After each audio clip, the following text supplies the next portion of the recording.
All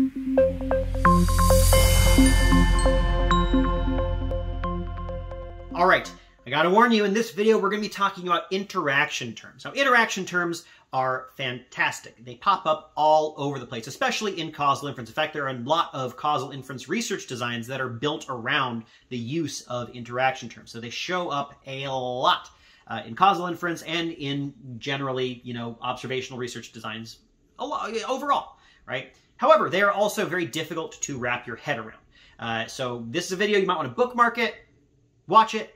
When you come to an interaction term that you need to interpret or use, come back to it, watch it again, and go through the whole process. Because this is the best thing that, at least until you get the intuition for it, you're going to want to take it slow, do it one step at a time.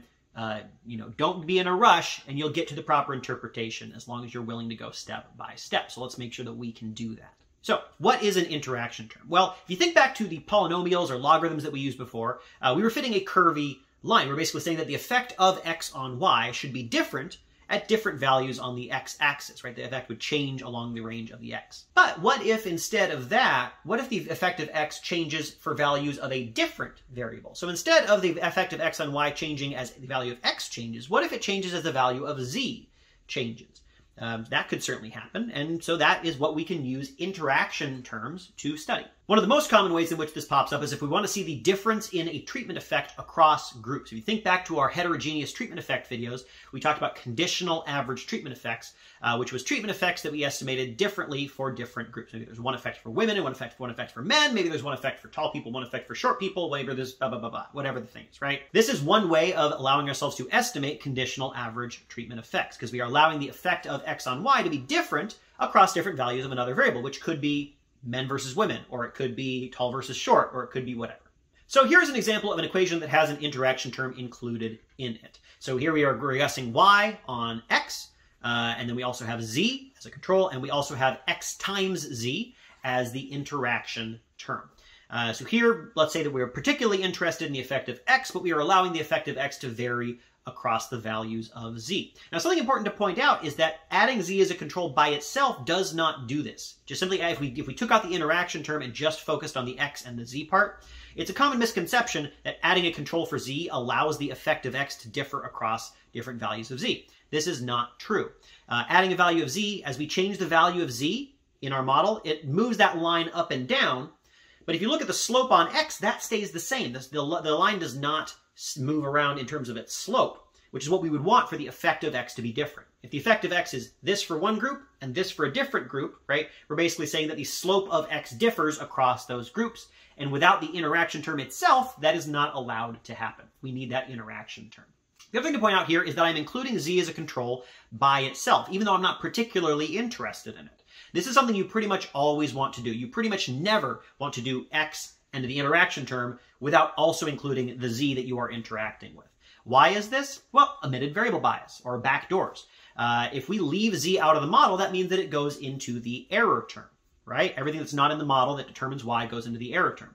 Well, that interaction term, x times z, is definitely related to z, and so the coefficient on the interaction term would be mixed up. It would be combining both the effect of the interaction term and the effect of the z that's currently in the error term. We don't want that, so we definitely want to make sure that z stays in the model. All right, so the tricky thing about interaction terms is getting used to the idea of interpreting them. It's not that difficult once you get used to it, but it does take some getting used to. And to make things a little bit easier, let's assume that our z here is binary. This is one of the most common ways that you'll be using interaction terms anyway, is to be interacting some treatment, whether that treatment is continuous or binary, with a binary interaction. Because you'll be comparing the effect of x across different groups. It's a very common application. And it also makes the interpretation a lot easier. So to interpret the coefficients, the thing that we're going to want to do is first we're going to want to get the effect of x. And you might be thinking, well, hold on, there it is, it's beta 1. But no, actually, that's not the effect of x. Because x shows up in two different places in this model. And so the effect of x is going to be as x changes, how does y change? Well, that change is going to be reflected in two different parts of the model. We need to reflect that. So let's take the derivative. This is the first thing that I always recommend doing, especially if you're starting out working with interaction terms, is to just sit down and write out the equation and then take the derivative of y with respect to x. And this is what you get. So you'll notice that the derivative, the effect of x on y, is beta 1, which was the coefficient on x, plus beta 3 times z, which beta 3 was the coefficient on the interaction term. This is the effect of x, and if we want to know what the effect of x is, we have to plug in some value of z. It is conditional on the value of z that we pick. So you can already see how interpreting this is going to be a little bit easier if z is binary. Now all the math, all the things that I'm about to describe still work if z is continuous. It just takes an extra mental step to sort of get it in your head. So we're going to stick with binary. So the first thing let's do is let's look at that beta 1 coefficient. What is that? Well, that's the effect of x on y when z is 0, right? If I plug in z is 0, if I'm in the z is no group, if we're talking about a binary z, then z equals 0. That beta 3 times 0 term drops out, and all we are left with is the beta 1. Which tells us that beta 1 is the effect of x on y among people for whom z is 0. So for the z is 0 group, beta 1 is the effect of x on y. I keep saying the effect of as though we're causally identified. Let's just assume we are. It makes it easier to talk about. Okay, great. That is beta 1 settled. So then let's think about, okay, well, that's the effect for the z equals 0 group. What about the z equals 1 group? Well, let's plug z equals 1 into this equation. What do we get? Well, that z turns into a 1. So we end up with beta 1 plus beta 3. So therefore, the effect of x on y among the z equals 1 group is beta 1 plus beta 3. Great. So now we have the effect for the z equals 0 group, the effect for the z equals 1 group. So how about the beta 3 by itself? Well, here's an interesting thing. Let's look back at this derivative right here.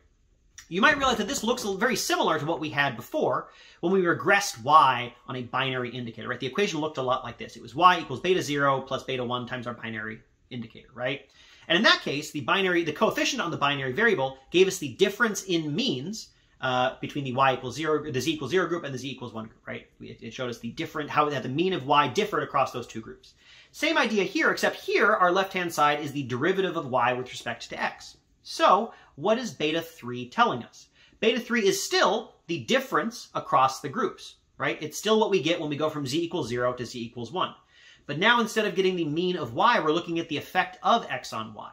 So beta 3 is the difference in the effect of x on y between the z equals 1 group and the z equals 0 group. It's how the effect changes when you go from z equals 0 to z equals 1, which you can also see from the calculations we already did, right? Because what was the effect for the z equals 0 group? Beta 1. What was the effect for the z equals 1 group? Beta 1 plus beta 3. What's the difference between those two things? Beta 3. So beta 3 is the difference in the effect of x on y between the z equals 0 group and the z equals 1 group. It's how much the effect changes as you go from one group to the other. Which also means that the coefficient on the interaction term itself gives us a test of whether the effect is different in those two groups. Let's look at a table. Here's a table from the book. Let's focus on that third column over there because that is one that has a binary variable being interacted, which makes it nice and easy to interpret. So what do we got here? We are regressing health inspection scores on the number of locations that a chain restaurant has, whether it is currently the weekend or not, the interaction between those two, number of locations times weekend, and then also we have a control for year of inspection. So what do we have? We have a coefficient on number of locations of negative 0.019, we have a coefficient on the weekend of 1.759, and we have a coefficient on the interaction term of negative 0.010. How can we interpret these? Well, the effect of number of locations is that same derivative that we had before. It's the coefficient on number of locations plus the coefficient on the interaction term times whether it's the weekend or not. Those are our two things. So if it is not currently the weekend, that second part goes away, and the effective number of locations in non-weekend times is negative 0.019. Great. Okay, now what if it is the weekend? If it is the weekend, then then the weekend is 1, and so we have to add both the coefficients together. So the effect is negative 0.019 plus negative 0.010 for a total of negative 0.029.